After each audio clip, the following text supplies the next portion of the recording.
So it's been a little more than a week. I've currently got over 90 hours into the game, and I feel like it's time for us to review Pokemon Sword and Shield. Right out of the gate, you can see that this is a visual upgrade from previous entries in the series. It's definitely not top-notch graphics by any means, but since the last mainline games are on 3DS, there was only room for improvement. I say that's even a bump up from the Let's Go games that came out last year, but that might be from the slightly different art style that Sword and Shield have. Regardless, this is the best Pokemon has ever looked. However, the games do seem to have the same visual problems as Fire Emblem Three Houses, where the characters and the Pokemon look good, but some noticeable parts of the background look like they came straight from the GameCube era. In addition to this, some of the attack animations look great, and some just look horrendous. When it comes down to the overall visual presentation, Sword and Shield are a complete hit or miss. But chances are, if you're a Pokemon fan, you probably don't care too much for the graphics. You're here for the gameplay and story.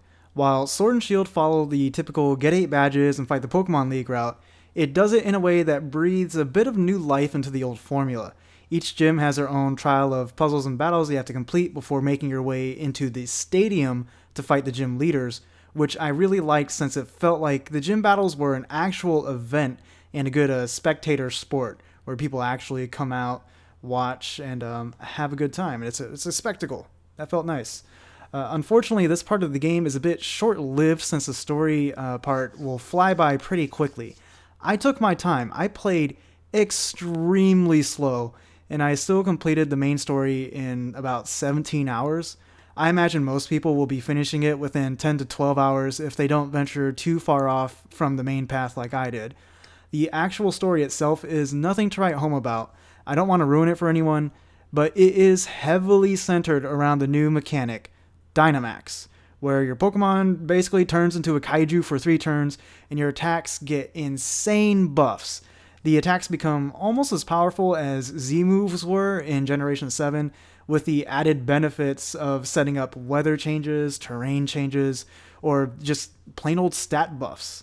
A series that's known for being easy, this was still overkill. And when it comes down to it, the entire game is all about Dynamaxing. Every gym leader you face will Dynamax their last Pokemon.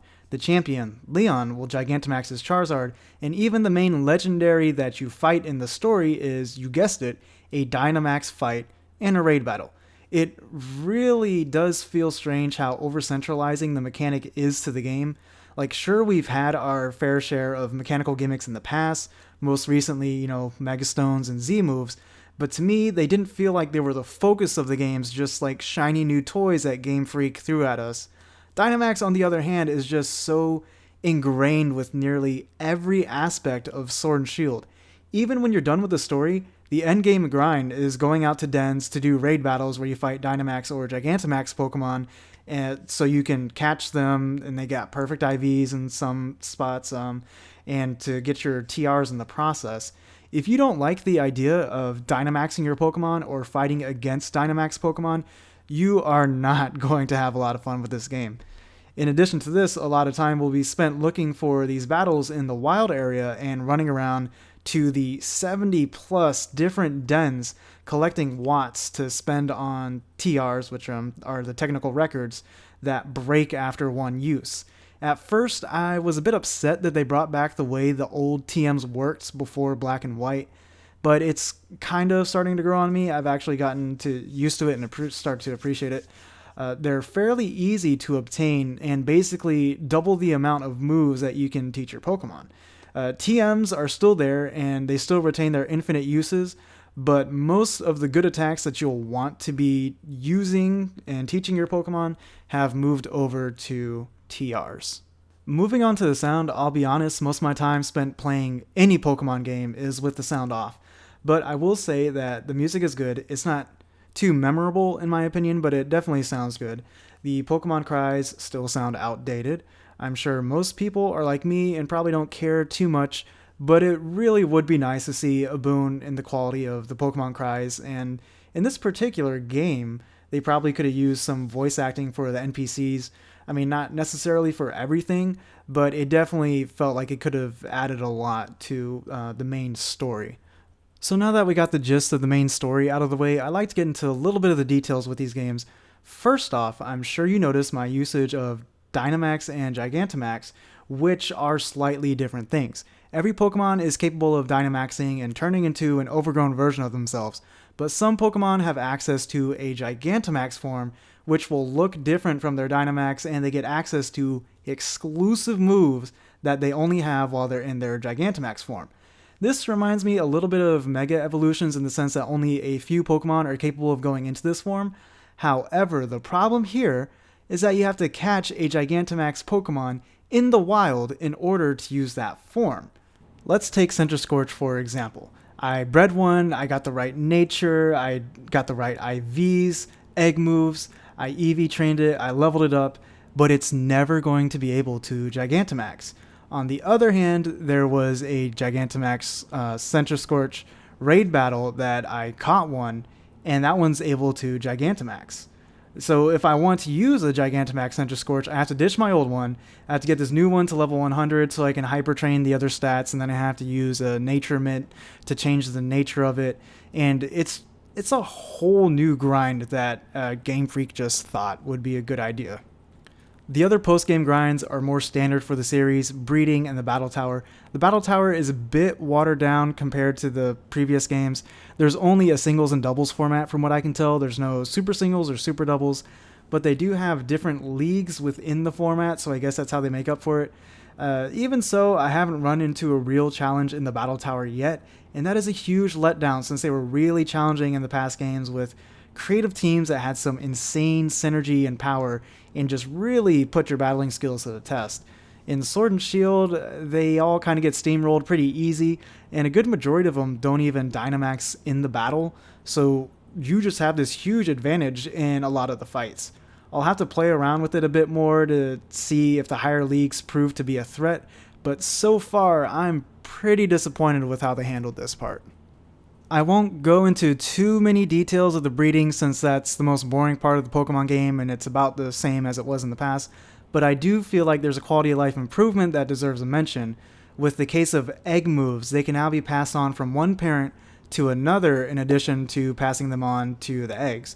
This change saved me quite a bit of time when I got my 5 IV Score Bunny, and then I was breeding it with a Hitmonlee that had high jump kick so I could get Score Bunnies with high jump kick. I got a few eggs, none of them ended up having the right IVs, but the Score Bunny that was there breeding with the Hitmonlee ended up getting the high jump kick, so that saved me quite a bit of time. Good quality of life improvement that I appreciate. There's going to be some lucky trainers on Surprise Trade later tonight. Speaking of Surprise Trade, let's hop into the online part. It's trash. I am completely floored by how cumbersome the online menus are and the quality of the online in general. Between the online connectivity and the awkward menus, I found it very difficult to join raids with Pokemon that I would actually want to catch. And trading is somehow worse than it's ever been in a Pokemon game with online connectivity. I traded Pokemon with one of my friends earlier today, and there seemed to be no easy or straightforward way to do it. I don't have a friends list I can scroll through and click on the name and start trading. No, that'd be too easy. We have to set up a link trade with the code that only we know. But when I did this, I got paired to trade with some other random person who was using the same code. So we had to do this a couple times before we got paired up with each other, and then we could start trading. And this is a stupid problem to have in a Pokemon game. It's not like this is anything new to Game Freak. They've always had like friends lists in the past. I mean, even on Black and White in the DS era, they had video chat. So I'm really not understanding why they decided to make the online literally worse than it was when it was first introduced into the series back in the DS days. On top of this, connecting online and going to the wild area definitely causes some performance issues. The game kind of turns into like a MMO where you see other trainers running around the map and randomly the game starts to like stutter and pause, and it happens quite a bit. Overall, Sword and Shield is a mixed bag for the series. There's enough changes to the story and presentation to draw in the casual Pokemon fan, but if you're the type who just plays through the game until you beat the champion, it's very hard for me to recommend these games with the story being so short. If you're more into the competitive aspects of the series, there's some good quality of life improvements to be found here, but I'm not so sure it's worth investing into when the new Dynamax mechanic is just so overpowering and unpredictable in the heat of battle. And with Game Freak's track record, it'll probably be scrapped just like Mega Evolution's Z moves and half of the Pokedex. At the end of the day, I would have to give the game a 5 out of 10. The series has always been a lot of give and take where they give us new mechanics at the expense of old ones. However, this kind of crossed the line with removing Pokemon for the sake of better animations and Dynamaxing, and I'm not even sure Dynamaxing is really worth it at the end of the day. So there it is. That's my overall review. Hopefully, guys, you found it a bit insightful. Make sure you stick around the channel. Go ahead, subscribe, hit the bell notification so you can get more videos. We're going to be talking about Pokemon a little bit more, and we're also going to have a battle with me and Dark Cloud that will be live streamed. So if you want to see Dark Cloud get his ass beat in Pokemon, you go ahead, you stick around here. It's going to happen this week. Thanks for watching, and I'll see you guys next time.